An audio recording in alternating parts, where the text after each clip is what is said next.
wakati achiona vanhu vazhinji akapira mugomo, akagara pasi, vadzidzi vake vakaswedera paari, akashamisa muromo wake akavadzidzisa achiti, vakaropafadzwa nenzara nenyota yokururama, nokuti vachagutiswa kwazvo. Amen. Isaropafadze shoko ravo. Tigare pasi. Tinotenda Mwari nekuverenga shoko ravo.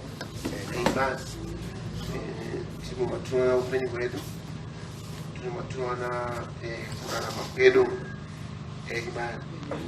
I think musochitatu taitaura pamusoro paropafadzo yekukwanisa kuva nenzara. Amen.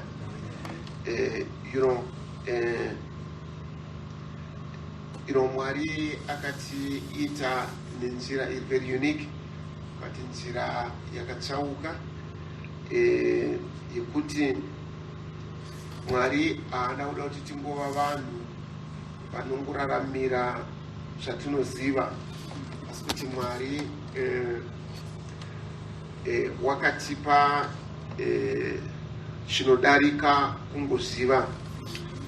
Paul anoti ndakati ndanzwa zvokutenda kwenyu nodo rwenyu, handirege kukunyengetererai kuti mumeso emwoyo yenyu avhenekerwe, mukwanise kuziva ichecho chatakatemerwa kwachiri nevanhaka yaMwari muvatsvene.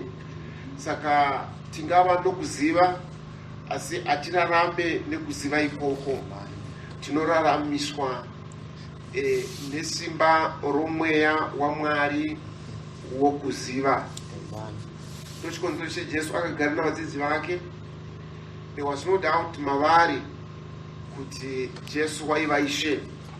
Mamusina kadziko mavari kuti vakapiwa simba, uyezve kuti vataure pamusoro paJesu hapana chaivanetsa, nokuti vakagara naye 3.5 years. Vaiziva kusimuka nekugara kwake, vaiziva unhu hwake, uye zvaakaparidza sekutaura kunoita dzimwe hama vashoma nevasara vanoti vaivapo nguva yose apo muprofita waiparidza. Vaifamba naye, akaita makampeni vaienda. Saka kune mumwe wakapupura achiti kubva mugore rakati kusvika pagore rekufa kwomuprofita, pose paaiparidza ndaivapo. Saka zvinovapa kuti vati vanonyatsonzwisisa kana kuti vane udzamu hwezvakaparidzwa. At one time there was a brother akanga ari librarian, I think kuTucson, Arizona. Basa rake raiva rekutumira matepi, ataigamuchira aya achinzwa shoko raMwari. Saka aigara muofisi kumangwanani kuenda kubasa, kwaingori kugara muofisi achisupervisa izvozvo. Saka zuva rimwe nerimwe waiteerera mharidzo kuda 2 kana 3. Saka akasvika pakuti wakateerera zvose zvakaparidzwa, hakuna mharidzo yaasina kuteerera. Saka kuna vanhu vakadaro vanokwanisa kuwana mukana wokugunzvaniswa nechiri chaicho. Ndozvaiva vadzidzi, vaiziva zvose zvakaitwa naShe, vaiziva mashoko ose akataurwa naShe, asi shakaudza achiti endai munogara muguta, musaenda kunotaura, musaenda kunopupura, musaenda kunoparidza, kudakara mazadzwa nesimba rinobva kumusoro. Kenesi. Saka Mwari haade kuti tingorarama nokungoziva kana nokungoita, asi kuti tive nomweya wokuziva. Towisana. SeBhayibheri richiti mweya wokuzarurirwa pakumuziva. Amen. Saka Saka Mwari akaisa matiri that nzara nenyota. Amen. Now, nzara nenyota inoita kuti inokunda zvingataridzwa kunze mukuziva. Ungaisirwa chokudya nekuti tese tunoziva kuti munhu anofanira kungodya zvokudya zvakadai. Saka nekuziva tinokwanisa kuisira zvokudya patafura toti idya, but iwe mukati mako mune that taste kana mune that appetite, mune chinodaidzira kuti chokudya chiuye, asi chokudya chawaisirwa chisiri icho chinoenderana nethe taste yako kana neappetite yako kana nenzara iri chaiyo inotungamirira kukudya, chokudya ichocho hachikufadzi. Chechipiri, ndinokwanisa kudya kuti zvingofadza kunze kuti ndati ndadya, asi izvozvo hazvikwanirise chiri chaicho chinonzi nzara. Ndingaedzesera kunze kunge ndadya, asi for instance ndakambotaura pamusoro pemukomana uya waidya raba. Yes, mai vaimupa beans, mai vaimupa mavegetables, mai vaimupa mafruits, vaimupa zvose achidya nokunze, but pane chaiva mukati momukati make chaida sulfur. Ichocho hachigutswe nekuti wadya zvokudya zvose izvi. Can you see? Saka Mwari anotidanira kune ichocho chiri chaicho ndo chinonzi nzara. Saka you are blessed kana uine nzara iyoyo, nekuti kana usina nzara iyoyo unokwanisa kundopinda mukuita zvinhu zviri kururama kwacho, zviri kunamata Mwari, asi kana nzara iyoyo isipo ichecho chiri chechokwadi, then one, unokwanisa kungodyiswa chero chawadyiswa, nekuti mauri hamuna nzara yechokwadi, hamuna nzara yethe reality yezvokwadi yaMwari.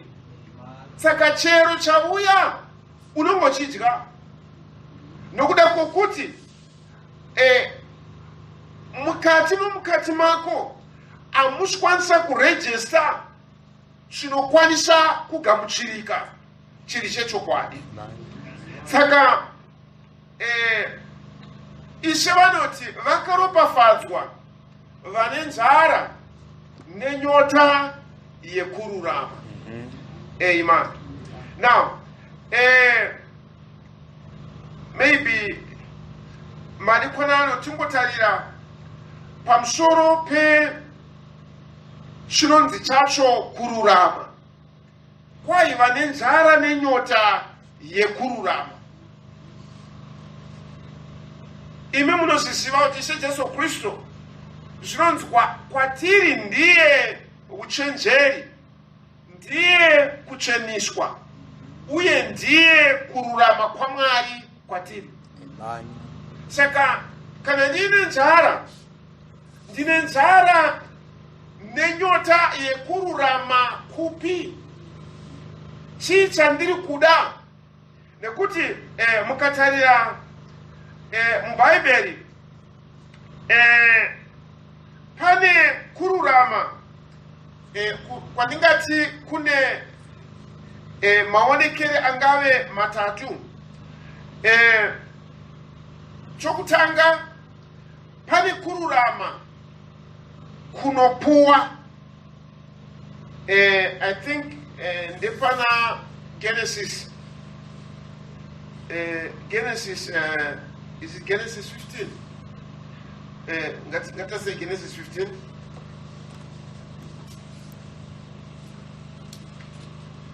Ngati verenge ipana Genesis 15. maybe we start from verse 5 or so. Genesis 15, verse 5. You read up to verse 6. Akamubudisa panze akati, zvino tarira kudenga uverenge nyeredzi kana uchigona kudziverenga. Akati kwaari, ndizvo zvichaita vana vako. Iye akatenda Jehovha akamuti ndiko kururama kwake. Amen.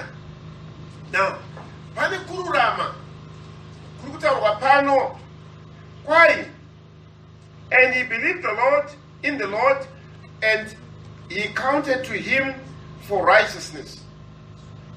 King James said he counted it for him for righteousness, or it was imputed to him for righteousness. Right. Now, pane kururama kuri kunzi pano kunopuwa kana chinzi zvakanzi kwaari ndiko kururama, which means pane zvaakaita Mwari wakamutongera akati uku kururama. Saka kururama kuri panhano yokutanga is imputed, kunopuwa. Now,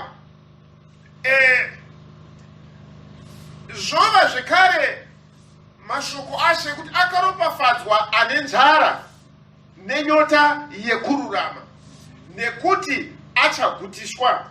Now here Abraham ari kunzi wapuwa kururama kwacho, nokuti pfungwa iri pakuti ukava nenzara nenyota yekururama Mwari vanokupa. Ani munhu hauzviitire kururama, hauzvigadzirire kururama, hauzvikwanirisire kururama. Kururama uchakupuwa. Saka dakuona mhando dzokururama. Chokutanga ndiko kururama kwakapiwa Abraham nekuti akatenda. Now Abraham haana kutenda zvaakagadzira iye. Akanzi naMwari, tarira kudenga ukagona kurava nyeredzi idzi, navana vako uchagona kuvaravawo.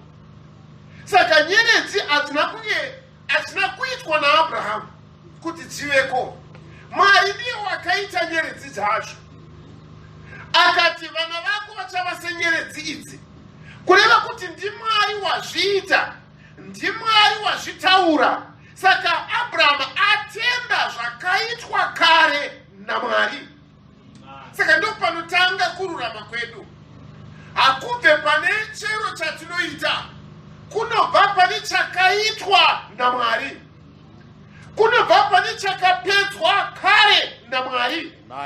Ndo chikonzero kururama uku. Kana Paul akutaura patarava ndiMozisi akanyora pamusoro pekururama uku achiti Abraham akatenda zvikanzi kwaari ndiko kururama. And then Paul anotaurazve pamusoro paAbraham nokuda kwekutenda kwake. I think pana Varoma chapter 4 panotaurwa naPaul pamusoro pekururama kwaAbraham. Roma chapter 4. Let's just get there. Varoma chapter 4. Ngatiravei. Maybe we can start from verse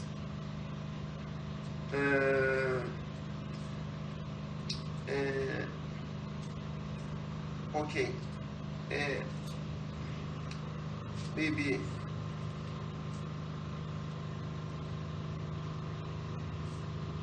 verse 17. Roma chapter 4, verse 17. Sezvo zvakanyorwa zvichinzi, ndakakuita baba vamarudzi mazhinji, pamberi paiye waakatenda, iye Mwari unopa vakafa upenyu, nokudana zvisipo sezvinenge zviripo. Wakatenda netariro pasine tariro, kuti ave baba vamarudzi mazhinji, sezvakanga zvarevwa zvichinzi rudzi rwako ruchadaro. Haana kushayiwa simba pakutenda, achifunga muviri wake wakanga watofa hawo zvaive nemakore anenge 100. Nokufa kwechizvaro chaSara akatarira chipikirwa chaMwari, haana kunyunyuta nokusatenda, asi wakasimbiswa pakutenda, akakudza Mwari, achiziva kwazvo kuti icho chaakapikira wakanga ane simba rokuchiitawo. Saka zvakanzi kwaari ndiko kururama. Thank you. Now, Paul akutionesa Moses anoti akanzitarira nyeredzi ndoshaita vana vako, zvanzi Abraham akatenda Mwari zvikanzi ndiko kururama. Ndizvadii? But now Paul akutionesa masvikiro akaita Abraham pakutenda ikoko kwaakapiwa kana pakururama kwaakapuwa. Zvinonzi iye akatenda kuna iye unodana zviripo sezvisipo. Haana kuzvinunguka pakutenda nokuda kwekufa kwechizvaro chaSara kana nokuda kwekukwegura kwake. But tikaenda pachapter 15 yaGenesis, Moses ari kutiudza pamusoro paAbrahama achibva kundorwisa madzimambo.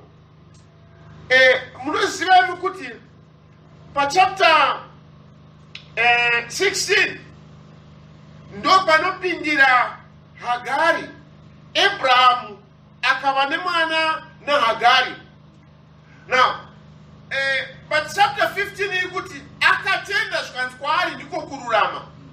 But patime iyoyo yaakaratidzwa nyeredzi, Abraham anga achiri mudoko, akanga achina maruramire ekuti ave nemwana. But now tikazoenda akazova nomwana wacho, chizvaro chaSara chakange chafirwa. Zvinononga nyaya yekungoti Sara haabereki, but nenguva yekubereka yakanga yadarika kuna Sara. Saka Abraham akararamira izvozvo zvaakatenda. Can you see? Saka kururama kwaMwari kwakava maruramire ake ekurarama, kuti arambe akabata pane ichecho Mwari chaakange amupa chiri kururama. Towisana yange isiri one-off affair, yange isiri kungoti atenda zvapfumika Mwari wazvigamuchira, but akapfuudzwa nomukuraramira munguva dzaiva nemachallenges, munguva dzaiva nenharo nokupesana neizvozvo Mwari zvaakanga amuudza. But Abraham akaramba wakamira pakutenda, nemhaka yokuti maari makange mapiwa kutenda kwaibva panzara yaaiva nayo. Nokuti the appetite yaAbraham tinoiwana pachapter 15 apo Mwari anomuti usatya Abrahama, ndini mubari wako mukuru uye ndini nhoo yako. Abraham anotsoka kune ichocho chaakadanirwa naMwari, anoti muchandipei. Abraham ungabvunza sei kuti Mwari uchakupei? Akakupa ng'ombe, akakupa pfuma, akakupa zvinhu zvokuti watadza kutogarisana nehama yako Loti nekuda kwokuwanda kwazvo. Sei uchibvunza Mwari wekuti muchandipei? Hakuna zuva rairara nenzara, hakuna zuva raishaya chokufuka, but anochallenja Mwari kuti munyondipei, nekuti nzara yaiva muna Abrahama yange isani iri kam the appetite yemagamuchiro akaita shoko raMwari, yange isiri kungoti chero zvangoitika musi uyo ndo zvatonaka. You get the point?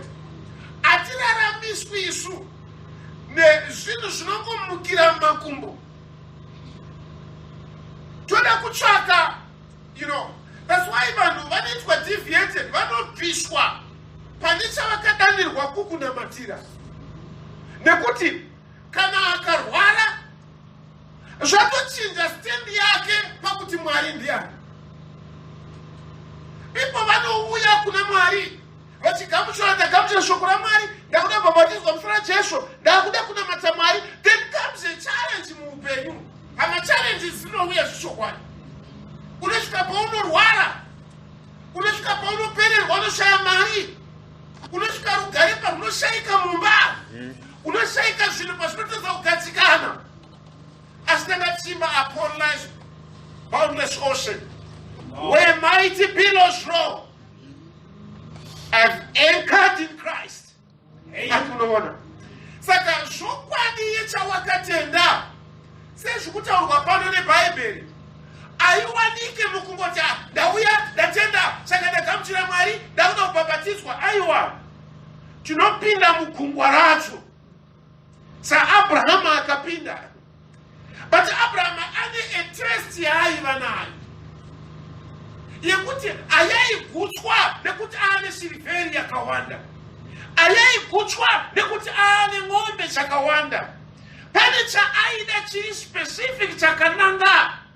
Ndochikonzero Mwari akazoti kwaari, Abrahama wakarurama. Towisana. Amen.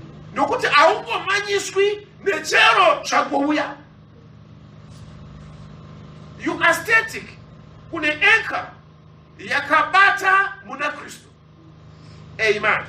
Saka Abraham akanzi kwaari uku ndiko kururama. Saka it was imputed to him. Zvakapiwa kwaari. Nokuti Ishe vakati ane nzara nenyota yekururama achakuwa. Chii chaiva kururama kuna Abrahamu?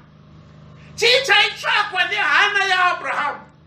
Haana kuitwa deviated, haana kutsauswa pane chaaida pamberi paMwari. Nekuda kweizvo kunyangwe Mwari zvaakamupa.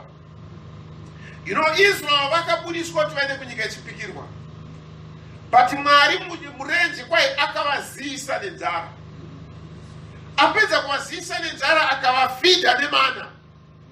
Akavapa mvura yaibuda mudombo romusarasara. Zvese izvo zvaitwa kuna Israel. Havana kukwanisa kuona chaidiwa naMwari pamusoro pezvaiuya muupenyu hwavo. Hazvina kupefekta kutenda kwavo. Hazvina kukwanirisa kutenda kwavo kuti zvivaendese munyika yechipikirwa. But ndo zvakava chikoneso chokuenda kwavo munyika yechipikirwa. Amen. Takadaidzwa kuti tiende kuhwina kwaMwari. Asida kukudzai kuti madambudziko anouya munzira yedu. Kurwara nekurwarirwa kunouya munzira yedu. Tineitei kana izvozvo zvauya? Tineitei kana izvo zvabata upenyu hwedu? Ndo paunoona tava kusiya nzira yeshoko raMwari. We want anything chero chichigona kundiporesa ndokuchigamuchira. Ndoda anything chero chichiisa food patable yangu ndongochigamuchira. Ndinoda anything chero chichindibatsira paupenyu huno ndongochigamuchira. Ndosiya nheyo dzechandakadanyirwa kuti ndiuye kuna Mwari. Help us, Lord. Ani munoona. But all these things ndakukumudzai zvinodarika. Sure. Amen. You know, matimambonzwa here shoko rekuti paiva nomunhu akanga aine pfuma, aine moto, aine imba, aine chakati, ndobva mukuguma kweupenyu zvese zvakaparara, akapedzisira akugara maybe one room yakavakwa namapango, ndomaakafiremo. Munhu wakadero unoshorwa ova chiseko chenyika kuti akafa asina chaanacho, zvinhu zvese zvapera. Fine, akafa asina chaanacho. All right, we take the other guy. Ane dzimba 15 in every big good suburb, ane imba iko, ane mota isingagoni kuverengeka, ane mari isingaverengeki, but akafa chii chaanoenda nacho pazvinhu izvozvo? What is the difference? Nemunhu afa aine motikari 10, nemunhu afa aine motikari 1, nemunhu afa asina motokari. We are all put in one kabhokisi tochererwa pasapo. Finish. Can you see? Saka as far as moon is concerned, hakuna chaunaenda nacho. Chitungwiza. Hakuna chiri pfuma yako chaunaenda nacho. Kana vakakuisa mukofini yegold, auende nayo kofini yacho. Inongweswa futi muvhu. Iwo mweya wako pane kwaunoenda. Hauende nechero chiri nyika ino. Chitungwiza. Saka, hakuna kubviswa pakutenda. Nokuda kwezvinhu at the end of the day, zvoutange usisina futi. Ndikarwara, ndosiya kururama nekutenda kuna Mwari muzvokwadi because ndarwara. Yes, ndinganopiwa holy water yacho, ndinganozodzwa holy oil yacho. Okay, ndopora. What next? Ndicharurama here 100 years ndiri panyika pano. Ndichafa futi. But ndasiya kuna mata. Nekuda kwokuti ndada kuti ndipore at the end of the day, ndichangofa futi. Can you see? Ndochikoto Bible rakati, tsvakai kururama kwaMwari first. Kana zviri zvimwe regai zvigotevera. But zvikatungamira, there will be problems. Amen. Chitungwiza. Ndozvatinotya kusekwa, tinotya kudzana chaanacho. I don't care. Ungava nechii chaunacho. At the end of the day, tese tinoenda. Amen. Amatikachenda kutaura tikapfuura nepazororo paya penda kukudzai kuti pane varimo muya vakanga vaine motikari dzinodarika 20. Pane varimo muya vakanga asina kunyange spoon. Vakavigwa pamuchendepa. There. Can you see? Saka hapana chiri upenyu huno chachakrosa nacho. Only shoko raMwari. Amen. Saka Abraham akapfuudzwa nemune zvinhu zvingava a blessing yaakapiwa, but hazvina kumubvisa patariro yaaiva nayo yekuti anofanira kuva nechakataurwa naMwari kuti unova nacho. Ichecho ndochakamita kuti anzi Abrahama wakarurama. Haana kururamiswa neall the riches dzaakapiwa naMwari. Akaruramiswa nekutenda Mwari zvaakange avimbisa kwaari. Amen. So it was imputed to him for righteousness. Saka kururama ikoko ndokwakaita kuti Abraham agamuchirwe. Saka Ishe Jesu anoti akaropafadzwa ane njara nenyota yekururama ikoko. That's the first stage yekururama. Amen. Kururama kunouya nekuda kwokutenda. Let's just finish off patativerenga brother.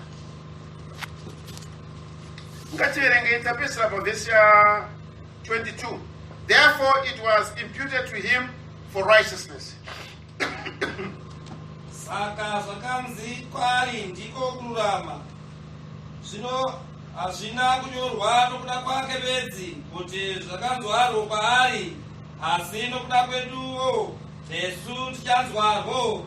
Yesu tinotenda kuno wakamutsa Jesu Ishe wedu kuvakafa, iye wakaiswa kurufu nokuda kwokudarika kwedu, akamutswa nokuda kwokururamiswa kwedu. Amen. Now, kwatiri now, isuwo tichanzarwo zviya zvakaitwa Abraham kuti wakarurama. Amen. But tadzoka kuna Abraham, hazvisi kuti pane zvakaitwa naAbraham, asi kuti Abraham akava nenzara, akava nenyota yeichecho Mwari chaakamuudza kuti uchava nacho. Can you see? Ava nenzara iyoyo, Mwari akamupa kugutswa kwethat nzara iyoyo. Zvikanzi kwaari ndiko kururama. Saka hazvingotaurwa Abrahama oga, asi nesuwo takatenda kuna iye wakamutswa kuvakafa. Amen. Akaiswa kurufu nokuda kwokutadza kwedu. Akamutswa kubva kuvakafa kuti isu tive vakarurama. Amen. Now, that's our justification. Takaruramishwa. Amen. We were justified. justified kunzi hauna mhaka, kwete kuti wangoregererwa. Hatimiri pamberi paMwari tichinzi takaregererwa, tinomira pamberi paMwari tichinzi justified. Kuva justified kuva munhu asina kumboita zvakaipa. Ndiani asina kumbotadza? Tose takatadza, but takagamuchira shoko raMwari. Tine nzara nenyota yeizvozvo Mwari zvaakada pamusoro pedu. Mwari woti saka hauchapiwa mhaka. Hakuchina kupiwa mhaka kuna ivavo vari muna Kristu. Can you see? Saka we are justified. Taruramiswa. Ndiko kururama kwekutanga. Kunoitwa imputed, kunoiswa patiri. We are justified. Sa Abraham akanzi wakarurama nokuti wakatenda Mwari zvaakataura pamusoro pake. Saka paanosangana nezvinopesana nezvakataurwa naMwari nokushiyiwa naMwari pamusoro pake, Abraham haite give in, haazvipi kune zvinhu izvozvo. Amen. Tinowisana. It's like kana ndikashayiwa mari, ndikashayiwa chokudya, hazvirevi kuti ndinoshayiwa maruramiro ekuti ndizviwane. Ndinokwanisa kuba, ndikaba, hazvinoti ndikaba ndikatenga ufusa zero haribve nekuti ndaba, runotoibva ndikadya. Kana ndikaba ndinowana chinondiraramisa, but dambudziko randinenge ndina nderekuti kuguta ndaguta hangu, asi zvandikudza ichi ndaita chokuba. Hadimunoona, there's something chinova a mark muupenyu hwomunhu kana akawana chinhu nenzira isiri shoko raMwari. Handiti? Kana ndikawana chokudya nekuti ndachiba, I can sit down and enjoy kudya ikoko, but pane chinongozongodzoka, hapazoshayi but. Hadimunoona, ndaguta hangu but. Ndizodini? Unokwanisa kuva necertificate yakanaka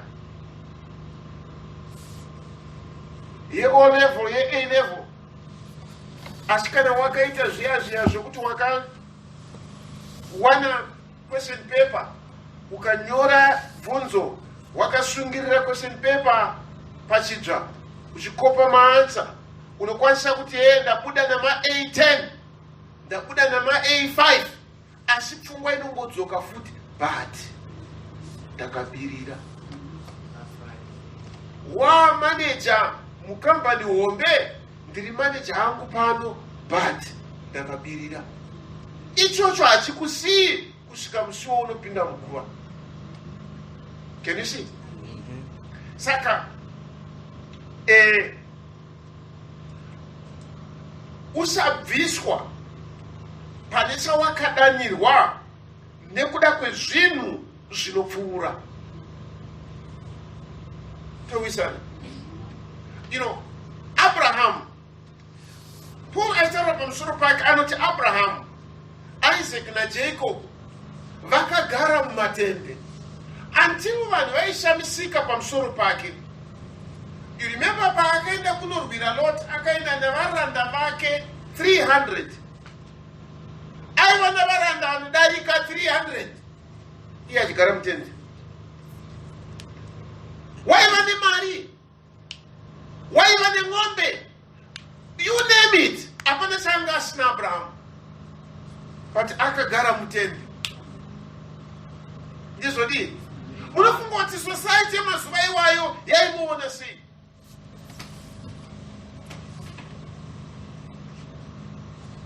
Kana vaya vaakasiya Mesopotamia vachinzwa nezvake kuti Abraham auya ane mombe dzakawanda asi anogara mutende, anoita fanika imari yezvitumwa. But sei aigara mutende paimotana chiti nokuti waitsvaka guta rinemeyo misha nomuvakari yemwari. Sometimes unopinda mukutambudzika muupenyu huno wokuti hama dzako dzinokushora, vari pedo newe vanokusipa, wapinda munhamo nemukushupika, vachishaya kutsaka kunamata kwacho kuri kupi manje. Zvino kana kuti kuropafadzwa kwacho kuri kupi manje, munda anacho patanogara mutende. Vamwe vari kuvaka dzimba iye anongowo mutende, vamwe vatoo namaguta iye ari mutende.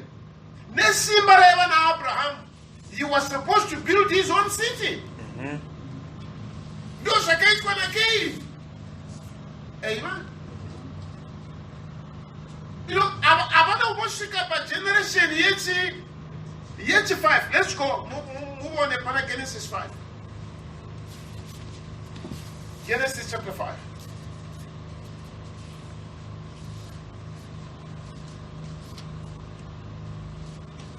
Genesis chapter 5.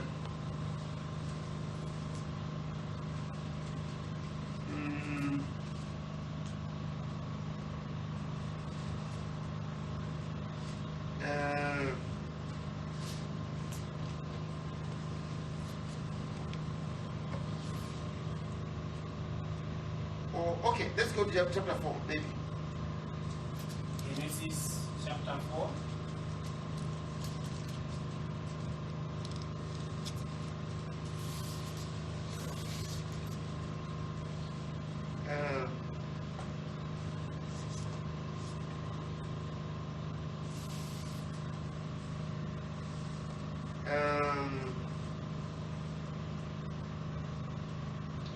Read verse 14.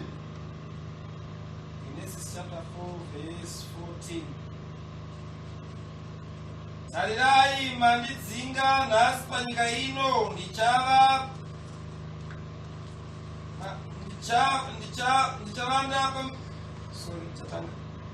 Tarirai, mandidzinga nhasi panyika ino, ndichavanda pamberi penyu, ndichava mutizi nomudzungairi panyika. Ani nani unondiwana uchandiuraya. Now here is Cain. Ari kunzira Mwari uchava mudzungairi akadzingwa pamberi paMwari. Anoti kuronga kwangu kukuru, mandidzinga panyika, ndava mudzungairi. Can you see that? Now houno mudzungairi adzingwa, aifana kuramba achingotambura aenda apa, but Mwari akazomuti ndichakupa rupawa, handiti? Ngokuti anokuwana achakuuraya. Now, let's just go down. Verse 16. Genesis chapter 4 verse 16. Ipapo Cain akabva pamberi paJehovha akandogara panyika yeNodhi kumabvazuva kweEdheni. Cain akaziva mukadzi wake, akatora mimba, akapona Enoch. Akavaka guta, akatumidza guta zita romwanakomana wake Enoch. Can you see? Aitwa mudzungairi naMwari.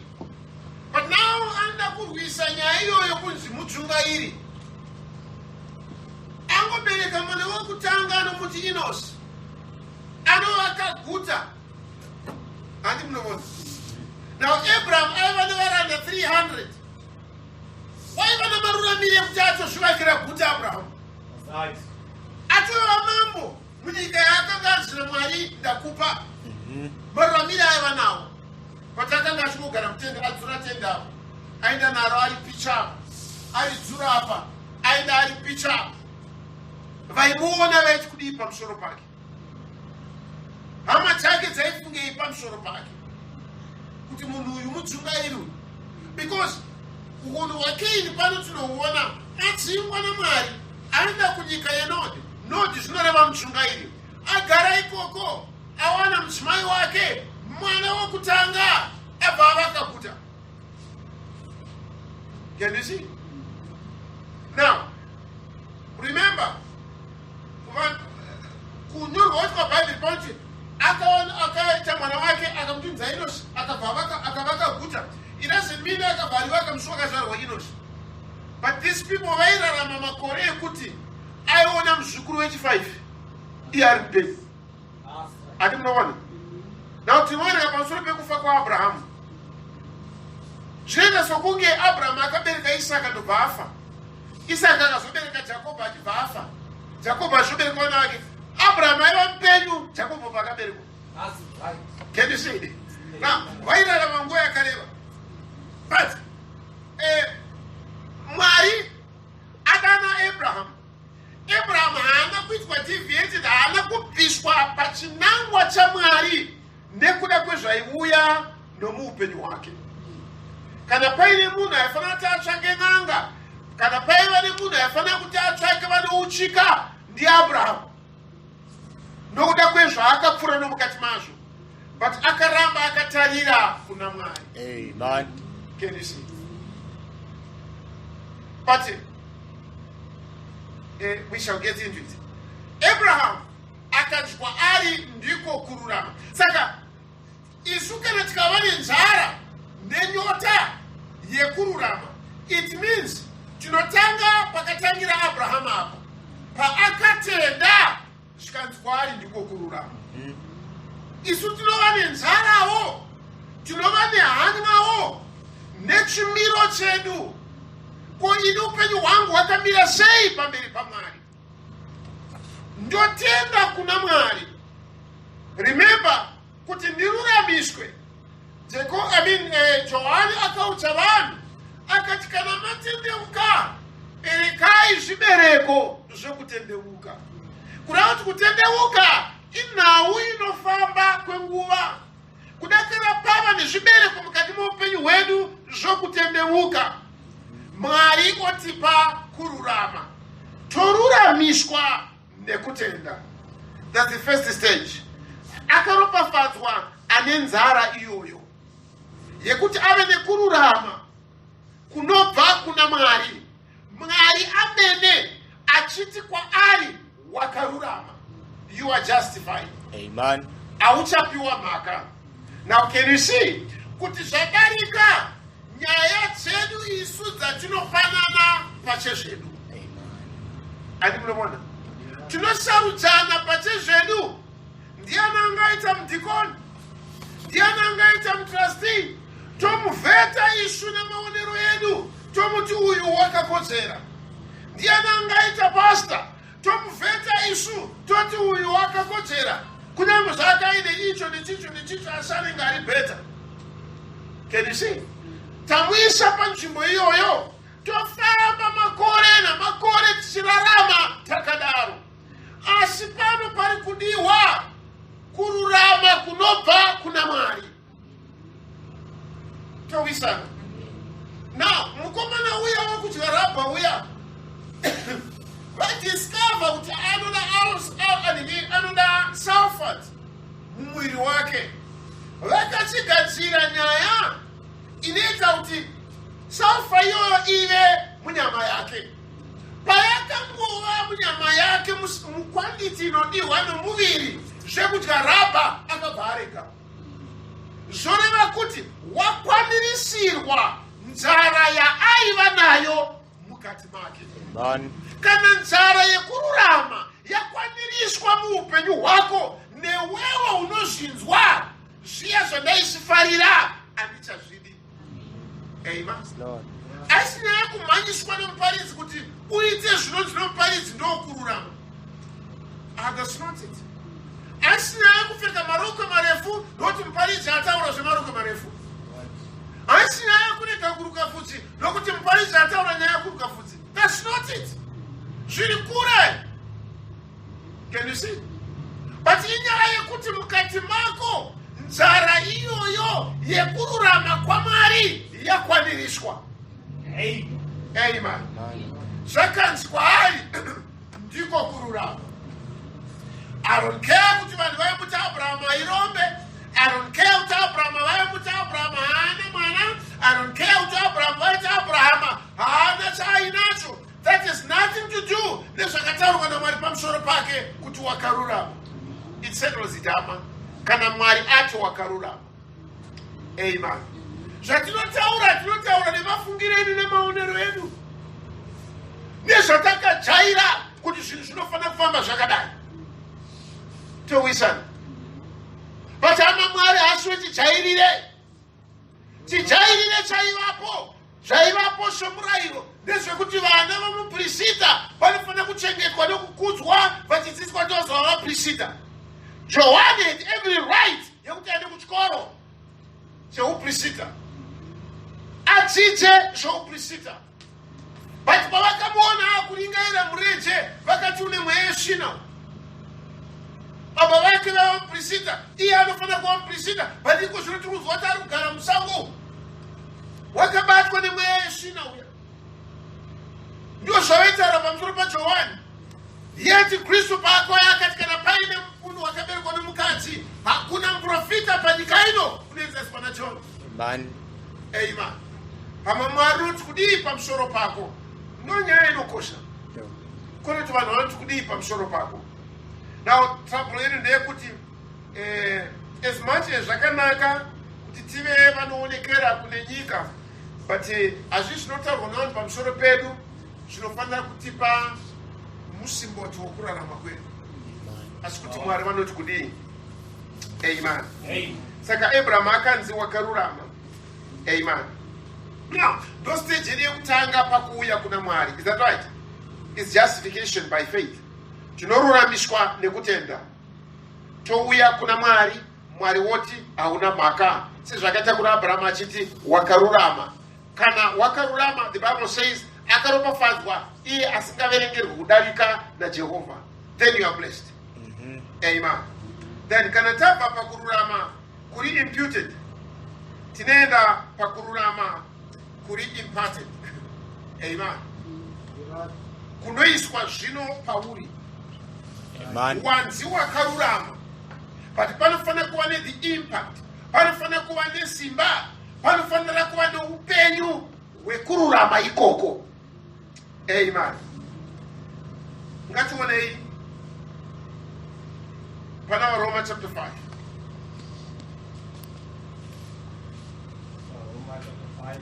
Can you just read verse 1 to jump until the verse 18? Roma chapter 5, verse 1. Naizvozvo zvatinodamiswa nokutenda ngative norugare kuna Mwari naShe wedu Jesu Kristu. Amen. Verse 18. Saka we are justified by faith. Tinoruramiswa nekutenda sezvakaitwa Abrahamu. Kana taruramiswa tapiwa kururama kunobva kuna Mwari. Then we go to verse 18. Naizvozvo kutonga sezvakwakauya kuvanhu vose nokudarika kumwe kuti vapiwe mhosva, saizvozvo nokururamisa kuno kumwe chipo chokungopiwa chakauya kuvanhu vose, kururamisirwa kuupenyu kukavapo. Amen. Now, let's go now to Romans chapter 8. Romans chapter 8.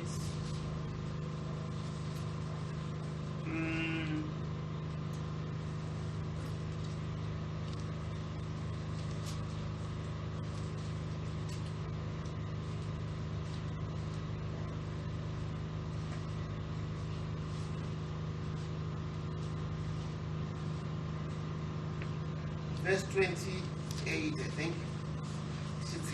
Romans chapter 8, verse 28. Tinoziva kuti zvinhu zvose zvinobatirana kuti zviitire zvakanaka avo vanoda Mwari, avo vakadanwa sezvaakafunga, nokuti vaakaziva kare ndivo vaakatemeravo kare, kuti vafanane nomufananidzo womwanakomana wake, kuti ave dangwe pakati pehama zhinji. Avo vaakatemera kare ndivo vaakadanavo, vaakadana ndo vaakaruramisavo, vaakaruramisha ndo vaakakudzavo. Zvino tichati. Now, there's this process now yekudanwa kwedu. Mwari wakatitemera akafunga pamusoro pedu kuti atiudze kwaari. Akati akatidana tikauya kwaari nenzira yekutenda. SaAbraham takaruramishwa nekutenda. But vaakaruramisa kwai akavatsvenisa. Amen. Now, pane chinoiswa patiri chiri umwari hwamwari. Tinotsveniswa.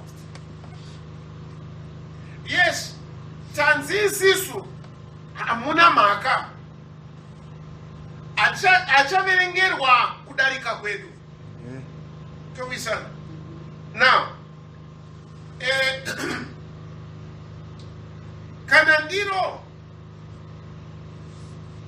ikawanikwa ya mchikwere chehuku inenge yazara matosi ehuku, yazara svina,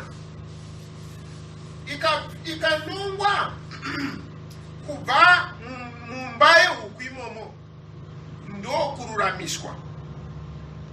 Zvimwe zvese zvingasiyiwamo, but iyo yawanirwa nyasha kuti yabviswa kuti iraramire munharaunda dzisingararamiri zvinoda kushandiswa mumba. Ndozvandaiveri pandaiva muchikwere imomo, ndakazara matosi nezvakashata, ndakaruramiswa nekubviswa ikoko. But handina kubviswa ikoko ndikasvikaiswa patebho sendiro ndautesirwa chikafu.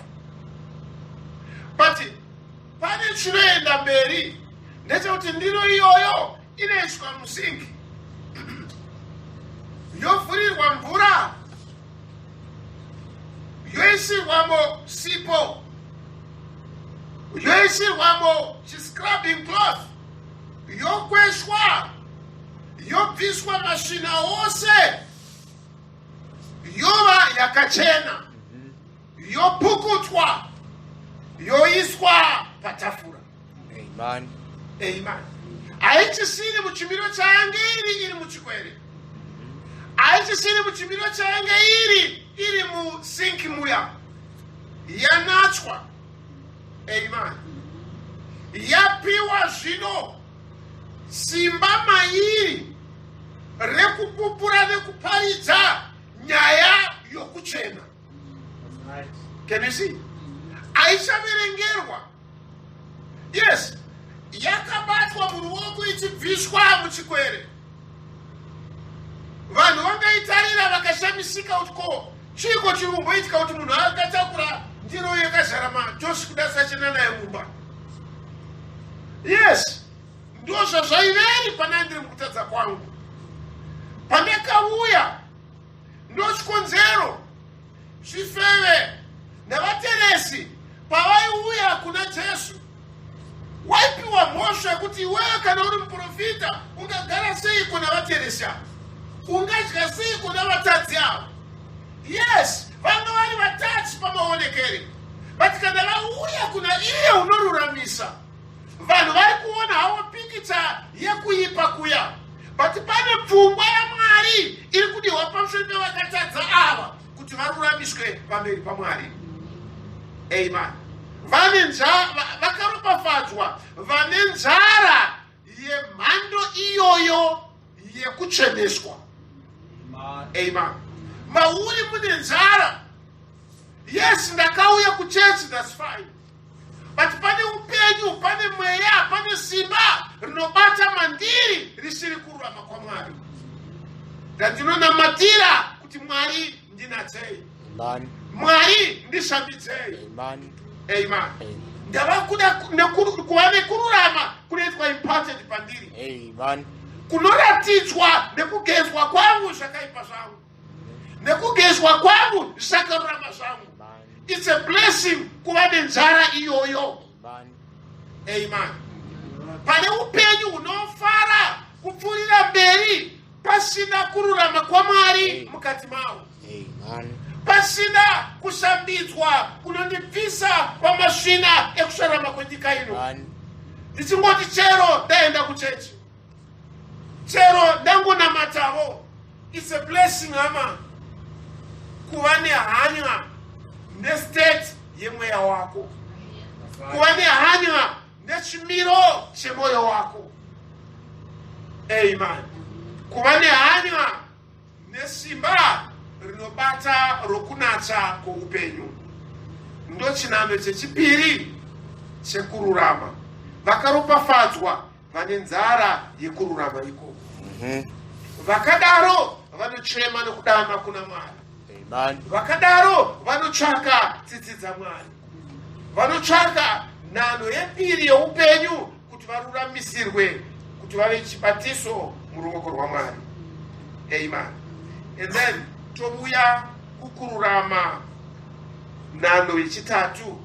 Nhano iyoyo yechitatu yekururama inhano yezienda nakuyenda. Amen. Amen. As we said the other day, kuti Mwari wakaisa matiri zvisingaperi, zviri eternal. Izvo zvakaiswa naMwari matiri zviri eternal hazvigutsikane kudakara chiriwo eternal, chiri zienda nakuyenda, chafidha ichocho chakaiswa matiri. Ani takaona kuti Mwari wakatigadzira kubva mune zvinhu 16 zviri panyika ino nomuchadenga. Ani munoona? Ani munoziva kuti matiri mune light, mune chiedza matiri muviri uno. Ndo chikonzero uchikwanisa kutorwa x-ray. Tokuisana x-ray inokwanisa kubudisa zviri mukati mangu because mandiri mune light. Light chaino rezuva iroro rinemo muviri mangu. Ani munoona? Mandiri mune magetsi. There's that power yekufamba kwemagetsi. Nekuti mukaona mufambiro unoita zvinhu mumuviri mangu hakusi kufamba kwetsoka iko. Ani munoona? Wati wamboisa chiguruwe pamoto, pane moto, uchingonogunzva pamoto ipapo wajosa kudhara ruoko, asina kudza kuti chinoitika ndechekuti moto iwoyo ukasvika apa pana manerves ari panapa. Mamwe anonzwa anokwanisa kubata kutonhora chete, mamwe anobata kupisa, mamwe anobata pain. Andinoona zvakasiyana siyana. Saka izvozvo zvinouya panapa zvomanya zvinopinda nemumusana zvoenda muurozvi zvotumira meseji yekuti pane chaitika uku. Urozvi hwointerpreta kuti chaitika ipapo moto waakupisa. Brain yotumira futi meseji yekuti saka usaramba uri ipapo, ibvapo. Potuma message kuma muscles namarunda zvinokwanisa kuti zviite kuti ruoko rwuite so. Izvozvo hauite zvokufunga nditi ndatsva saka ndikaramba ndakadai ndingangoramba ndichitsva saka ndinoita sei regai ndibvise ruoko. Haudaro handiti. It's so instant kuti watobvisa. But izvo zvaitika nekuti message yatumigwa kubrain ikatuma saka chiita chii.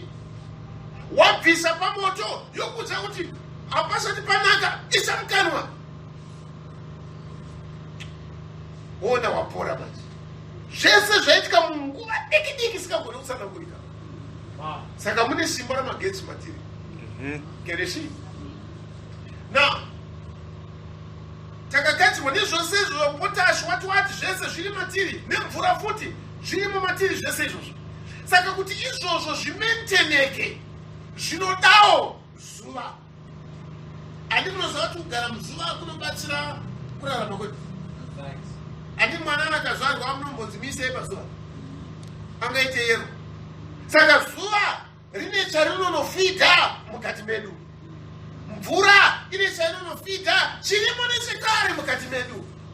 Saka zvese zvatinogunzvaniswa nazvo zvakaiswa kudhara matiri. Saka tinoita nzara yekuda zvinhu izvozvo. Saka Mwari akaisa zvisingaperi mumwoyo medu zvekare. Izvozvo hazvigutswe nechingwa neshuga, zvaakudawo zviri zienda nakuyenda. Saka akaropafadzwa zvirizienda nakuyenda. Hauzviwani muchechi izvozvo, hauzviwani muvanhu izvozvo, zvinowanikwa bedzi kubva kuzienda nakuyenda. Ishe vatibatsire. Ndo chinanho chekutanga, chechitatu, ndo chinonzi nebhaibheri, vaakaziva kare wakavadana, akavaruramisa, akavatsvenisawo, uye akavakudzawo. Amen. So that third part yekururama ndeyekukudzwa. Amen. It's a living revelation. Chizaruro chakataurwa naSejesu kuti kereke yangu ndichaivaka paruware urwu. Ikereke mhenyu inobva pasimba rekuzarurirwa. Saka pane nhano yekutanga yechitatu inova iri zienda nakuyenda. You are blessed kana uine nzara iyoyo. Amen. Nzara yekuva nekuda simba rezviri upenyu husingaperi. Amen. Amen. Ndo nzara yaiva muna Abrahama. Paakarega kuvaka guta, paakarega kuvaka imba, pamaari mava nesimba raimukwevera kune chinonyatsorarama. Ndo chaakashuvira ichocho. Bhaibheri ramuti achiti Mwari haana kuva nenyadzi pamusoro pake kuzvidza Mwari wake, nokuti Mwari guta iroro akanga atorigadzira. Amen. Saka inzara yezvirizienda nakuyenda. Amen. Vakorino vechipiri chapter 3. Amen. Vakorino vechipiri chapter 3. Can you read verse 18 on down? Verse 18. Verse 18. Zvino isu tose tinoti tichitarira nechiso chisina kufukidzirwa kubwinya kwaShe sapachionivoni, tinoshandurwa tichifanana nomufananidzo iwoyo, tichibva pakubwinya kumwe tichienda kuno kumwe kubwinya, sezvichibva kuna She mweya. Amen. Amen. Now, mweya mutsvene matiri unotaurwa pano naPaul achiti Mwari ndiye mweya wacho. Ishoni Jesu Kristo is that spirit. Saka kana paine mweya washe, ipapo pava nekusunungurwa kubva pasimba rese renyengedzero dzese, rekusakwana kwese, rekuperevera kwose. Kana taunzwa kwaari, tapiwa that liberty, tapiwa kusunungurwa, uye hatichatarisa tichiita zvekufungidzira, hatichatarira tichingoti mukati umu ndofunga mune chakati, nokuti Mozisi paaitaura navo kwai anga akaisa chifukidziro kumeso kwake. Saka vanga vasingaone fesi yake, but zvaingozve kungotifungidzira kuti ndiMozisi ari kuseri kwejira iroro, ndiMozisi ari kungotaurawo seri ikoko. Ani munoona pane mumwe wandakanzwa nezvanachasa kuti waiti kwai kune munhu ari kutaura voisi rapurezidendi chairo, anonyatsori teedzera akarigona. Saka ukarinzwa ungati ndipurezidendi ari kutaura. Saka kune vaizivawo voisi raMozisi kuti vakati teedzera vaigona kuritaura, zvokuti uchaziva ndiMozisi ari kutaura rekakuti asi Mozisi zvodonetsa nekuti chiso chake chakafukidzwa. Tinowisana. Pane maitiro anoitika ekuti tinokwanisa kugamuchira chinhu kuti ndicho nekuti chakavharidzirwa. Do you know kuti Isaka akabvuma kuti Jacobo ndiEsau nemhaka yekuti akanga akazvifukidza nembatya dzaEsau, akanga akafukidza muviri wake namatebwe kuti zviite fanira mvere dzaEsau. Saka akatofukidzwa kuti ndiye Esau. Jacobo paaimuropafadza aitofunga ndikuropafadza, Isaka paakaropafadza Jacobo aito ndikuropafadza Esau, but akanga asiri iye. Saka pano tinoratidzwa hatisi kuuya kune chinhu chatinongofungidzira kuti ndicho, hatiswera kune chinhu chatakanzwa kuti ndicho. Yes, takanzwa kuti Mwari uriko. Takazvinzwa kuti Mweya Mutsvene ariko. Takazvinzwa kuti simba raMwari ririko. But kana tauya zvino panhano yetatu yekururama, wakaropafadzwa nenzara iyoyo yekusada kungonzwa zvaMwari, yekusada kungoparidzirwa zvaMwari, asi kuti yekushongana nezvokwadi yeumwari ihwohwo. Pasina chinofukidzira. Amen. Nokuti pane muitiro unoitwa panyika unoita kuti zviite fanika ndezvaMwari, zviite fanika ichokwadi, but isatiri chokwadi. Akaropafadzwa nenzara nenyota yekururama ikoko, kunorehwa pano naPauro achiti asi nechiso chakavhurika, pasina chinofukidzira, chinotarira right into the glory. Mukugwinya ikoko ndomatinotarira. Kana tatarira mukugwinya ikoko, pane chinoitika mukati medu. Tinobviswa pane kumwe kugwinya, tichienda pane kumwe kugwinya. Amen. Verse 18, can you read again? Chapter 3, verse 18. Zvese chose tinoti tichitarira nechiso chisina kufukidzirwa, kugwinya kwaShe sapachionioni, tinoshandurwa tichifanana nomufananidzo iwoyo, tichibva pakugwinya kumwe tichienda kuno kumwe kugwinya, sezvichibva kuna She Mweya. Amen. Tinouya nesimba romweya, tinobva pakugwinya tichienda pane kumwe kugwinya. Tadarika nharaunda dzezviri nyika ino. Ndareva ndikati kana tichida potash matiri, kana tichida simba iri matiri, ama tinoriwana nekudya zvinongopa nyika. Amen.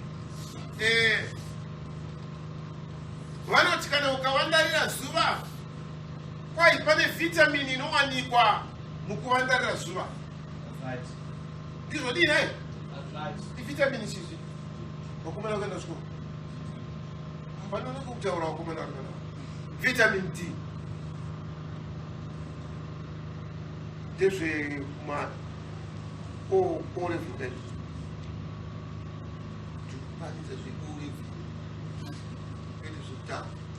Right. Saka, you see, you need that vitamin.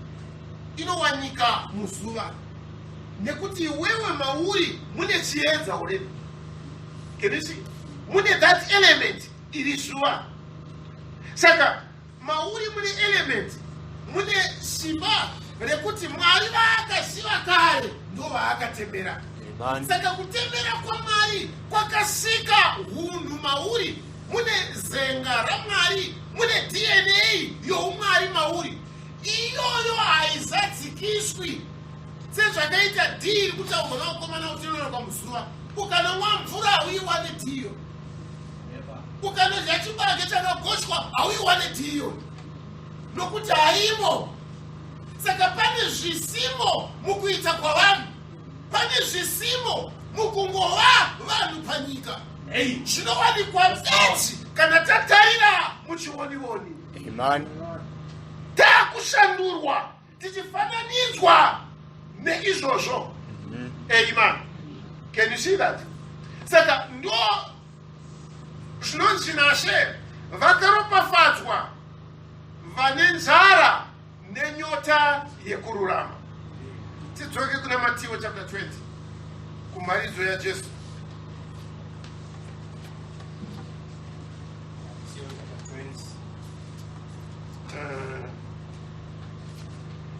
Matthew chapter 20. I mean chapter 5. That's chapter. Okay, so. Matthew chapter 5. Matthew chapter 5. Let's go to verse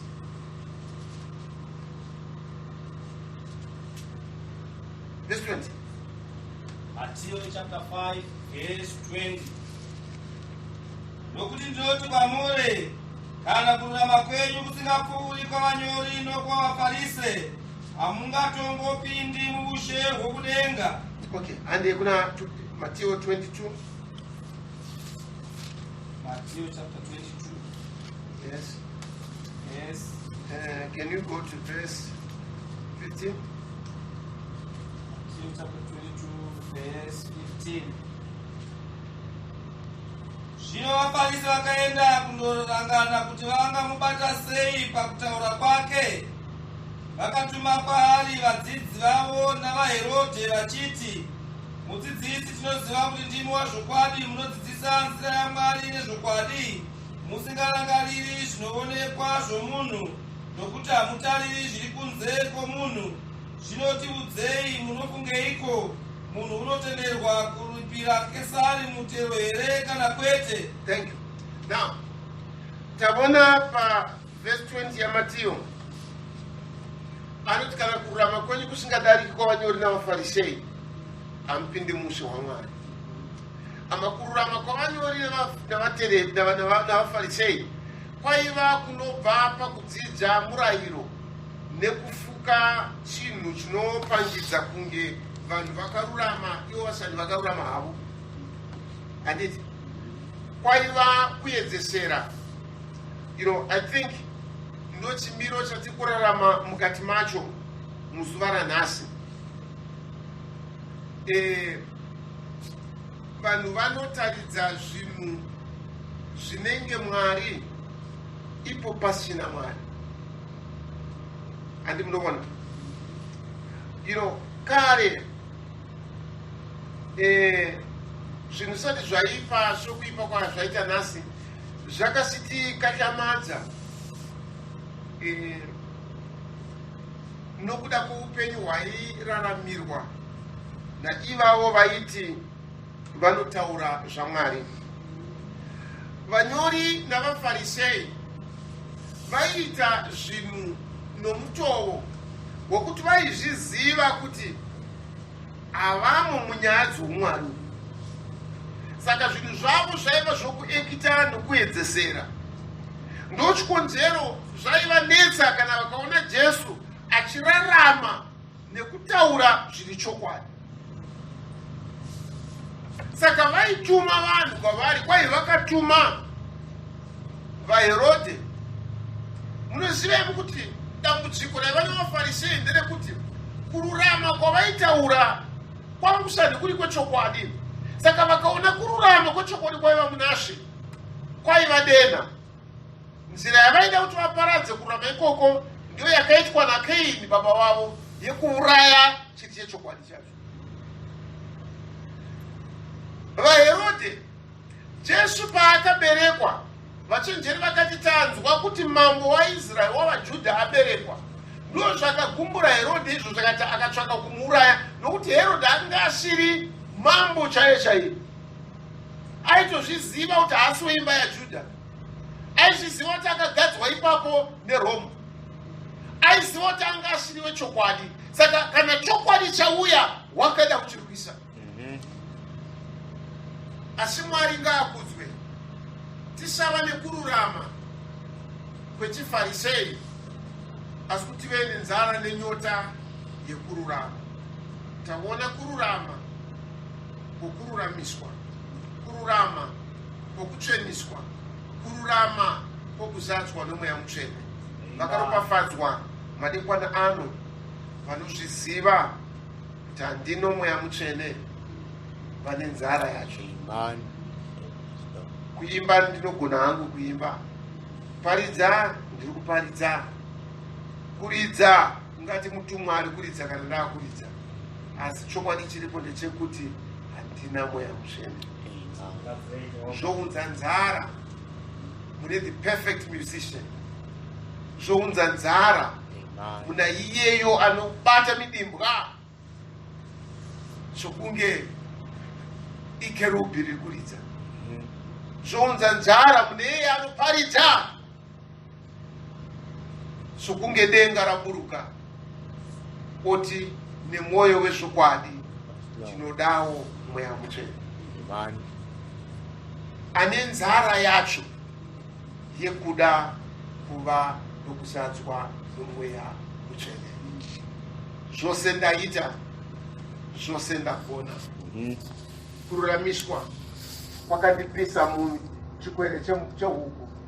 Kucheniswa kwakandishambidza, ndikasiya mapfekero enyika, ndikasiya maitiro enyika, ndikasiya mararamiro enyika.